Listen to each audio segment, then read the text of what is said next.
Hello दोस्तों, मेरा नाम है जितेंद्र सिंह और मैं पढ़ाने जा रहा हूँ math class 7 exercise 9.1 perimeter and area.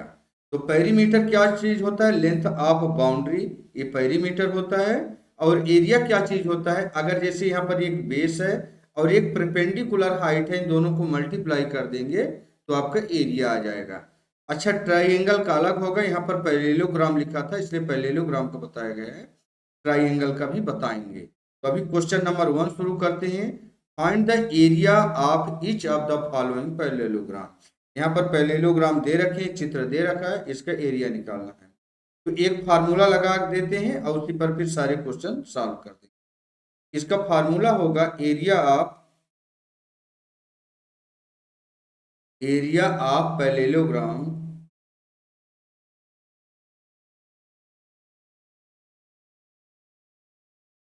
Is equal to हो जाएगा बेस इंटू हाइट। बेस अब मल्टीप्लाई में हो जाएगा हाइट, बेस इंटू हाइट। बस इस फार्मूले को आपको याद रखना है। अब चलिए वह एक नंबर से शुरू करेंगे, ए पार्ट, एक का ए पार्ट। तो बेस इंटू हाइट, बस दोनों को मल्टीप्लाई कर दिया, आपका एरिया आ गया। और हाइट कौन सी चाहिए? Perpendicular height. जैसे यहाँ पर देखो, आप देख रहे हैं कि 90 डिग्री का ये एंगल बन रहा है, 90 डिग्री का एंगल। तो जहां पर 90 डिग्री का एंगल बन रहा है, यही दो एडजेसेंट साइड ले लेना, एक ये वाली और ये परपेंडिकुलर हाइट ये वाली। बस इन दोनों को आपको मल्टीप्लाई करना होगा। अच्छा, ये एक हाइट ये भी है, लेकिन ये सलेंट हाइट है तो इसको आपको लेने की जरूरत नहीं है, परपेंडिकुलर हाइट चाहिए। तो चलिए शुरू करते हैं। 7 सेंटीमीटर, सेंटीमीटर भी लिखने की यहाँ जरूरत नहीं है। 7 इंटू 4 कितना हो जाएगा? 28 है। और स्क्वायर सेंटीमीटर लिखो चाहे सेंटीमीटर स्क्वायर लिख दो, दोनों एक ही चीज है। हम लिख देते हैं स्क्वायर सेंटीमीटर। आप चाहो तो ये स्क्वायर न लिख के यहाँ पर स्क्वायर चढ़ा सकते हो, तो लेकिन दोनों एक ही चीज कहलाएगा। बी पार्ट का ऐसे करते हैं। बी पार्ट में देखो, सेम आपको क्या करना है, ये फार्मूला लिखना है, area parallelogram base into height, और दोनों को कर देना है मल्टीप्लाई। तो बेस 5 सेंटीमीटर, हाइट है 3 सेंटीमीटर, 5 3 जा 15, और यहाँ हो जाएगा स्क्वायर सेंटीमीटर। सी पार्ट में क्या है? देखो, इन दोनों को मल्टीप्लाई करना है, 3.5 इंटू 2.5। इसमें एक्स्ट्रा कुछ नहीं है, सिर्फ डेसिमल है बस। बाकी सेम पहले वाले जैसे ही मल्टीप्लाई हो रहा है। एक जगह आप मल्टीप्लाई कर लें, 3.5 और 2.5।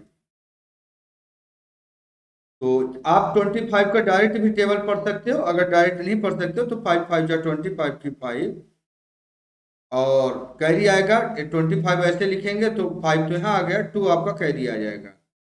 5 3 जा 15 प्लस 2 हो जाएगा 17। आप 2 का टेबल पढ़ेंगे, 2 5 जा 10, लेकिन यहाँ पर 10 की 0 रखेंगे, कैरी आएगा यहाँ पर 1, और 2 3 जा 6 प्लस 1 7। ऐड कर दीजिए, यहाँ आ जाएगा 5, यहाँ आ जाएगा 7, यहाँ पर आ जाएगा 8।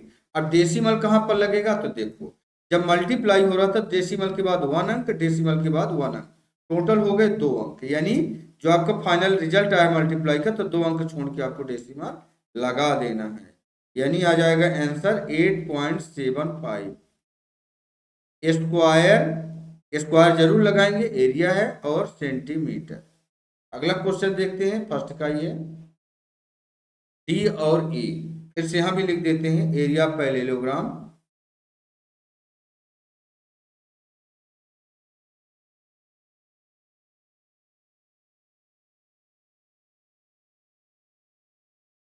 इक्वल टू हो जाएगा base into height, base into height. Okay, base into height हो गया।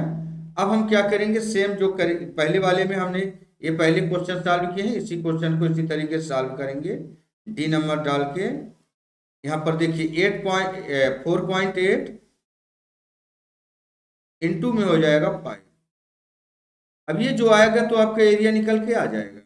इक्वल टू, एक जगह कर लीजिए यहाँ पर मल्टीप्लाई, कहीं भी कर लें, इधर कर लेते हैं 4.8 मल्टीप्लाई में 5। अब जो देखिए विदाउट डेसिमल आप मल्टीप्लाई कर लीजिए, जब मल्टीप्लाई का रिजल्ट आ जाता है तो एक अंक के बाद डेसिमल के बाद एक ही अंक है, तो एक अंक छोड़ के हम डेसिमल लगा लेंगे। देखिए 5 8 जा 40, 40 की 0, कैरी आया 4, 5 4 जा 20 और प्लस 4 24। अब देखिए इसके एक अंक छोड़ के हम डेसिमल लगा लेंगे, यानी हमारा इसका आंसर हो जाएगा 24। अच्छा डेसिमल के बाद 0 है तो 0 की कोई वैल्यू नहीं अगर अंक ना हो तो। 24 स्क्वायर सेंटीमीटर, बस ये आपका हो गया आंसर। अब ई नंबर देखते हैं। ई नंबर में देखिए 4.4 अब मल्टीप्लाई में क्या है 2, मल्टीप्लाई में 2, इसका आंसर क्या आ जाएगा, कर लेते हैं इसको भी कर लेते हैं, इधर कर लेते हैं 4.4 अब मल्टीप्लाई में, तो 4 2 जा 8, 4 2 जा 8, एक अंक छोड़ के डेसिमल आएगा, इसका मतलब हो जाएगा 8.8 स्क्वायर सेंटीमीटर।